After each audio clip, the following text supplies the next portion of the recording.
Hi, I remember when I had my second son. He's 11 now. So about 11 years ago, he was in a stroller. I went food shopping for my baby, and a complete stranger who I actually seen in the neighborhood didn't really know, but she said, "Hey, your baby's cute. A lot of hair for a little boy. I'm gonna pay for your groceries." I was just a little short. She paid like $150 worth of groceries. I've been looking for her ever since 11 years because that really touched me and that was kind. Someone I didn't even know. So that stayed with me all these years. So I appreciate it. So I pay Wow. it forward now everywhere I go. Thank you so much for Thank you. your You're answer. welcome. Hey. A stranger that I have met and changed my life actually is my partner at the time.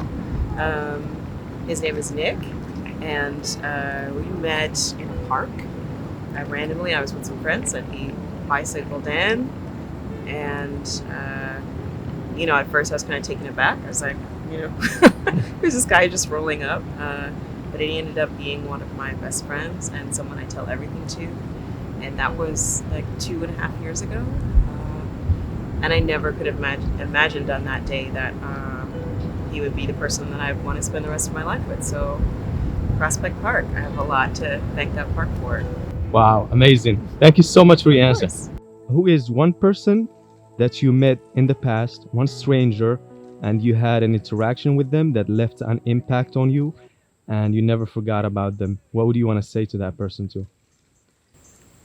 Um, well, actually, my answer, like I said, it's a little negative because I suffer a little bit from anxiety. So I have a few people that I had an impact that I knew for years, and because of the changes in me, made me avoid them. Which is, I felt like these two people that I cut out of my life, they don't understand the changes that, especially a woman my age and maybe going into menopause. So I had to avoid those people because I felt like the lack of understanding or not being heard, or maybe most of it's my fault because I wasn't able to express what I was going through in words. I feel like my impact with them was, I was being friendly. I was being honest. I was being myself, and I found that that impact of having them in my life actually backfired because I felt like they weren't being honest and open and understanding like I was.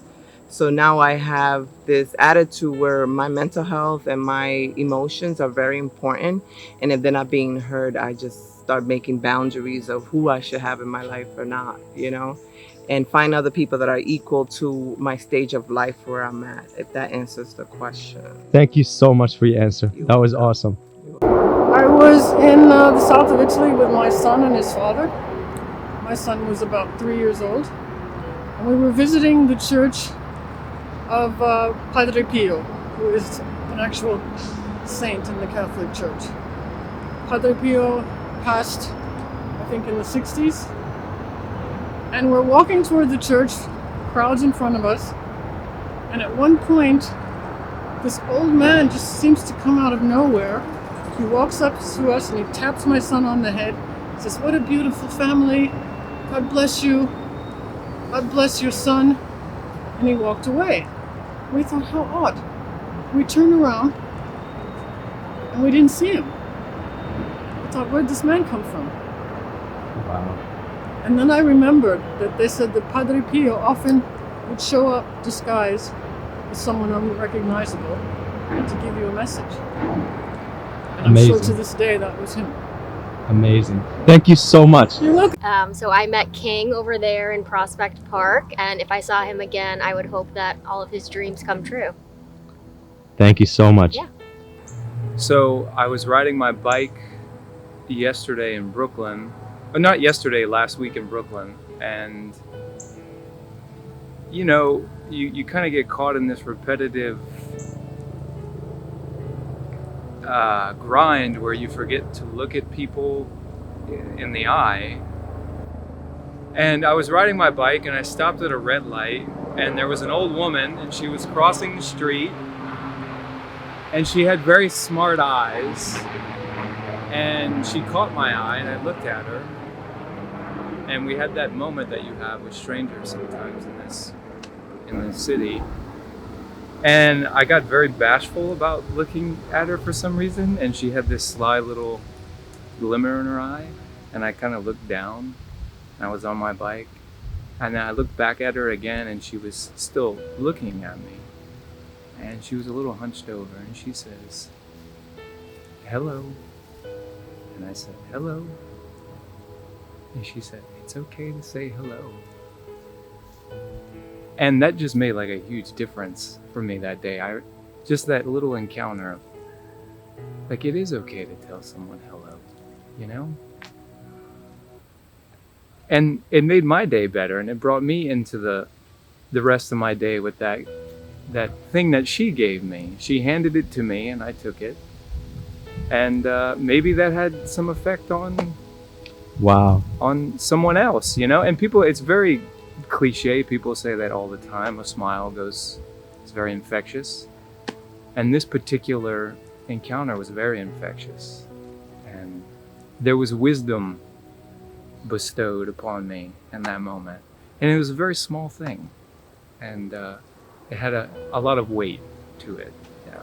Wow. But yeah, that was my Thank you encounter with so a much. stranger. That was so sweet. Thank you so much, my man. Yeah, Thank yeah. you. Hey, so one stranger who had an impact on me, I was in China waiting for a train.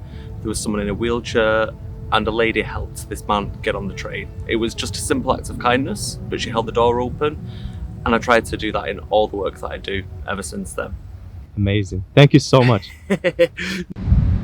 So I mean, there's probably going to be a better example for me to take from like my history, but this is probably the one that's like most recent that I can kind of call to. So anyway, I typically head over to, there's like a public library over here that I'm actually about to get into, but one of these days, I think it was super hot, like maybe like 85 degrees. I ended up going to Shake Shack. I don't normally go there. And I ended up getting like a lemonade. And so while I was after kind of drinking this thing and eating it, as I was about to leave, this young girl comes by. I think her mom was at the table too, and so I think she was actually looking for people for some project she was working on. And so she brought me a flyer, and on her end, she was basically looking for people to help to as models for this project she's working on, where I think I'm forgetting the exact medium, but it's like an art medium where she's kind of sculpting different people's ears. And so in specific, I think the specific perspective she's trying to draw across this is kind of different people from the kind of Black African-American scene, kind of putting together like this mosaic of different people's, like, I think it was ears or something. But the thing that kind of, in specific to me, was pretty salient was just the fact that one, to go out there and to ask random strangers to help out with this project was, I think, it was cool to see young people taking that initiative. I think the project and art thing she was doing itself was something I didn't know anyone else doing.